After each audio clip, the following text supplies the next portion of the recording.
ধরে নিষেধাজ্ঞা ও চাপ প্রয়োগের মাধ্যমে যুক্তরাষ্ট্র ও ইরান নীতির প্রত্যাশিত ফল আসেনি বলে বিশ্লেষণে উঠে এসেছে। বরং চাপের মুখে ইরান কৌশলগতভাবে নিজের অবস্থান আরও শক্ত করেছে এবং বিকল্প জোট ও অর্থনৈতিক পথ খুঁজে নিয়েছে।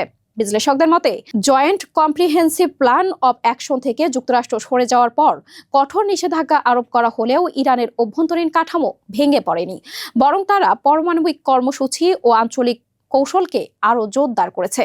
এদিকে মধ্যপ্রাচ্যে ইরানের সঙ্গে সম্পৃক্ত সংগঠনগুলোকে প্রক্সি হিসেবে দেখায় পশ্চিমা দৃষ্টিভঙ্গিও প্রশ্নের মুখে পড়েছে। অনেক ক্ষেত্রে এসব শক্তির নিজস্ব সামাজিক ভিত্তি রয়েছে বলে মত দিয়েছেন বিশ্লেষকরা। সাম্প্রতিক সময়ে বিশ্বের অর্থনীতিতেও পরিবর্তনের ইঙ্গিত মিলছে। নিষেধাজ্ঞার পুনরাবৃত্ত ব্যবহারের কারণে বিকল্প বাণিজ্য ও লেনদেন ব্যবস্থার দিকে ঝুঁকছে বিভিন্ন দেশ। এতে ডলারের প্রভাবে চ্যালেঞ্জের মুখে পড়তে পারে বলে ধারণা করা হচ্ছে।